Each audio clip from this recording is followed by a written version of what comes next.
Hi, my name is Bill Schaeffer, and we have another book review today.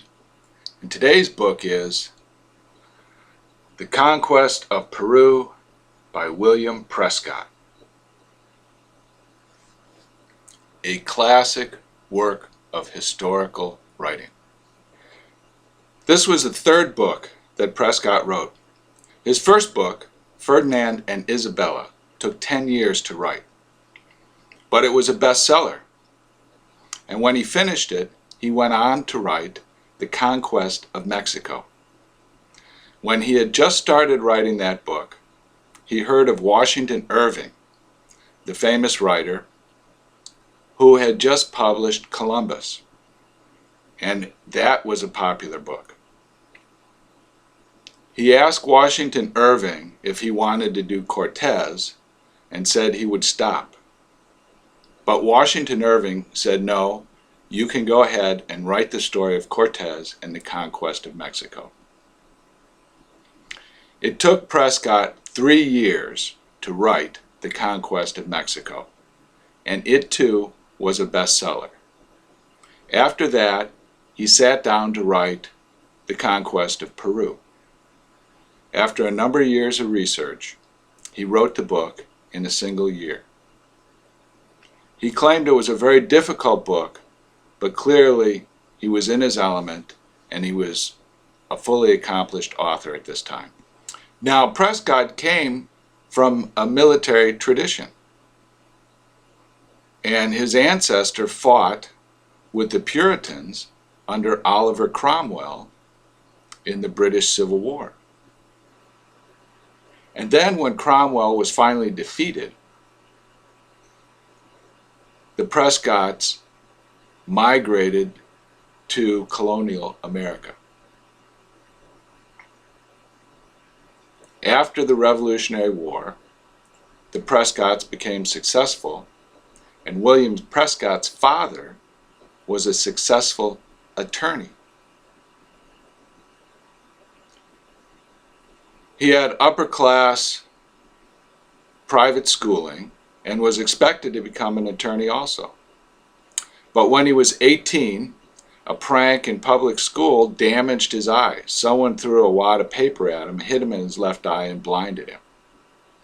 Nevertheless, he went on, got his degree, started working as a lawyer, but the excessively long hours and dim candlelight of the small writing strained his one remaining eye, and he lost almost all the vision in his eye. So he had to quit at an early age. He had to quit being a lawyer.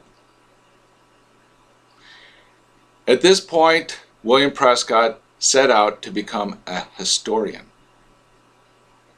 He studied, he read, and eventually chose to work on the subject of the reign of Ferdinand and Isabella. As mentioned before, this took him 10 years to write, and it was very difficult because he could not read.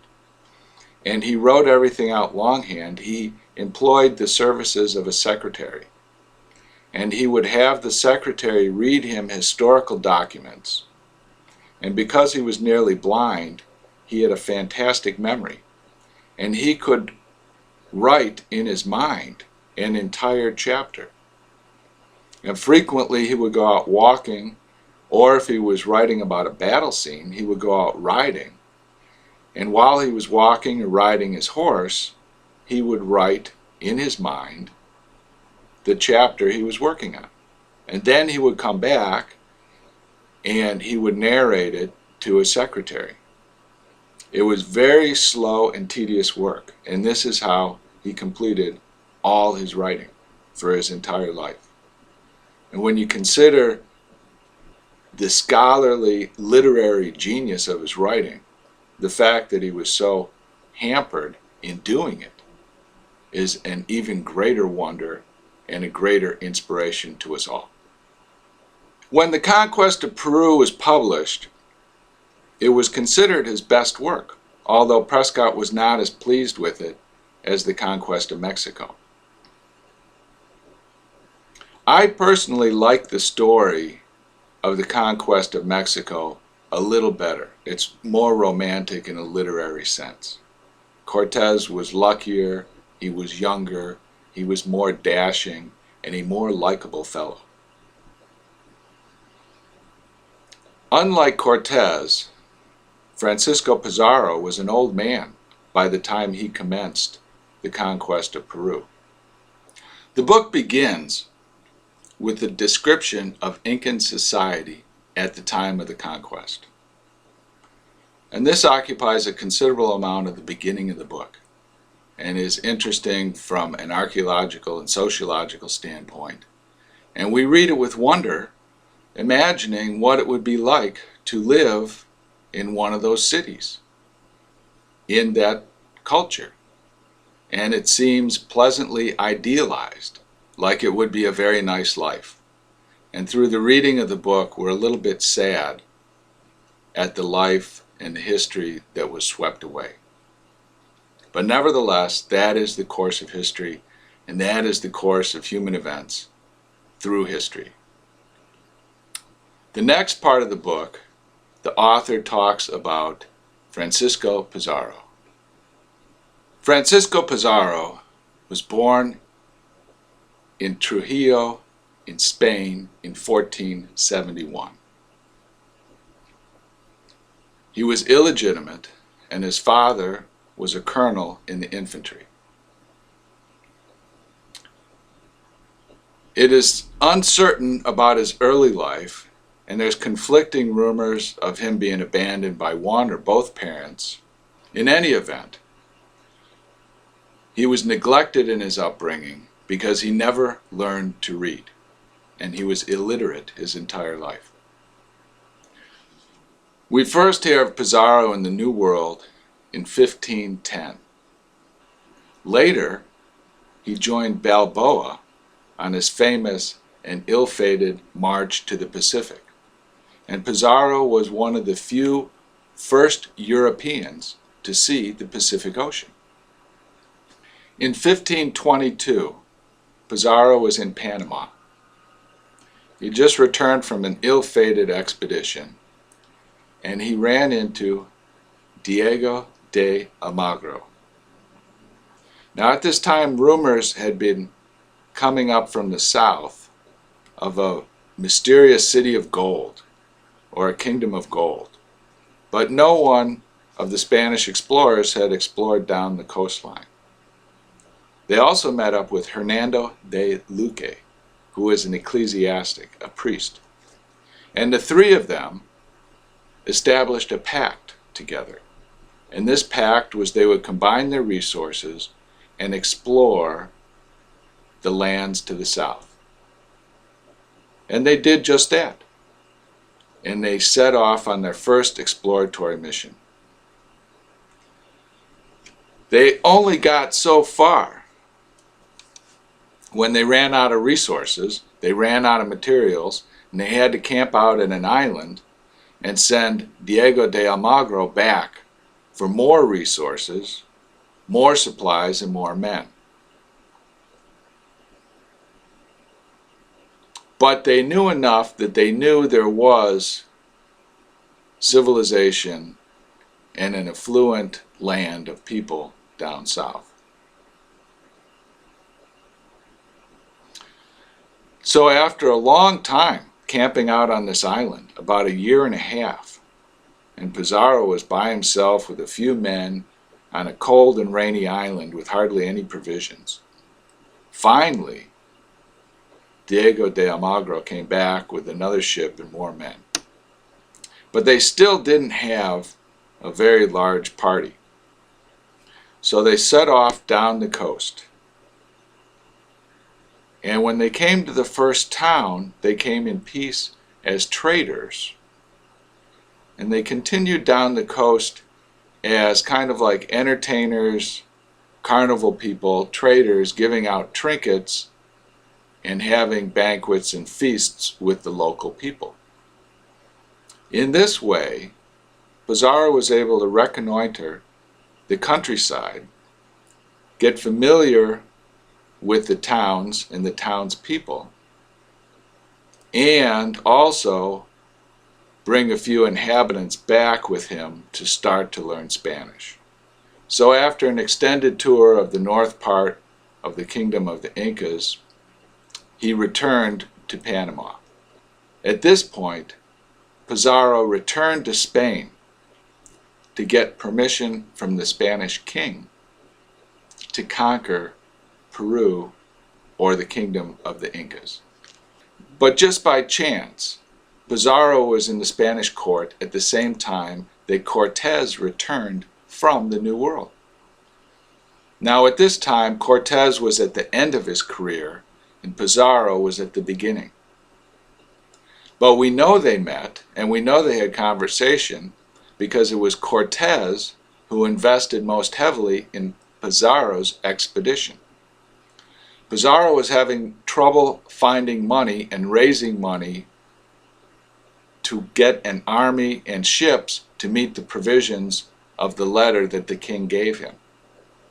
The king gave him permission but no money, and Cortes provided him money that he could raise provisions and raise an army to accomplish his conquest. So after a long time, Pizarro returned to Panama. His companion, Diego de Almagro, was a little bit nonplussed that Pizarro had gotten all the awards and all the titles for himself. And it was almost as if Diego had been left out. But Pizarro insisted that it could be no other way, and the king only wanted one person in charge of the expedition, and no matter how much Pizarro tried to share responsibility and share titles, the king insisted it go only to one person. So that's the story. At this point, they set out on their third expedition. And this was the expedition of conquest, where they conquered and subjugated the entire Incan Empire. Now they were aided tremendously in their effort by the fact that the Incan nation had just been divided. The king had died, and before his death, he separated the kingdom into two separate kingdoms and left one to each of his sons. Now, what had happened was the one son was of a more mild temperament. Huascar was of a more mild, scholarly temperament. But his brother, Atahuallpa was a firebrand and a soldier. And Atahuallpa double-crossed his older brother. Imagine that. He called him for a conference to decide how they would divide the kingdom fairly. And that conference, he murdered all the nobles and arrested and imprisoned his own brother. And at the time that Pizarro arrived in Peru, Huascar was in prison, and Atahuallpa was the king, the god king of all Peru. Miraculously, after a few conquests of a few northern cities, Pizarro sued to meet the Incan ruler. Now the Incan ruler was considered like a Caesar of the Roman Empire, and even more like a god, ruled like a god manifest in a human. So he had such a huge kingdom and imagined himself all powerful that he agreed to let Pizarro come and meet him. And so Pizarro marched to meet him with a few hundred men straight into the heart of the Incan Empire. Now the Atahuallpa was still in the field with his army, and they agreed to meet at a prearranged place that Pizarro had set.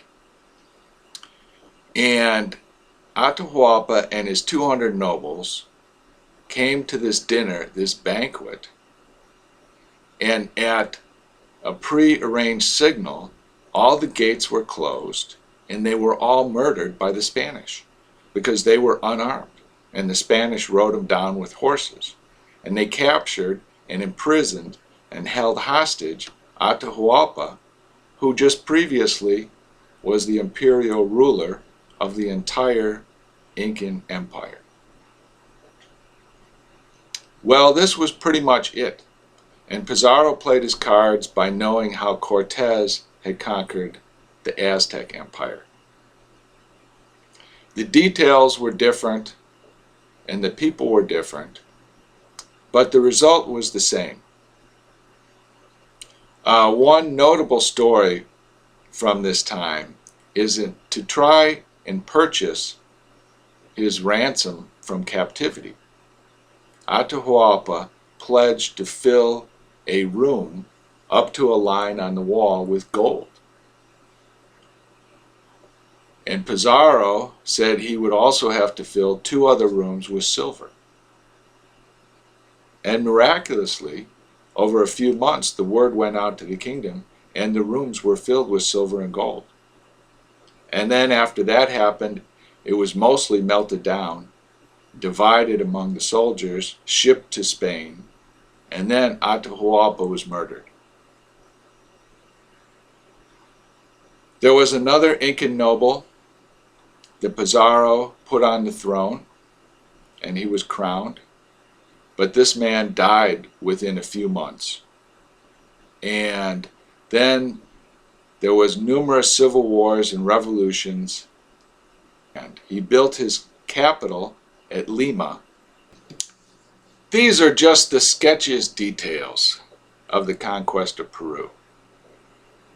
An epic story of an epic conflict of 2 cultures with almost superhuman players. Therefore, I highly recommend The Conquest of Peru by William H. Prescott, an enjoyable, readable, yet classic work of literature. Thank you, and leave your comments below.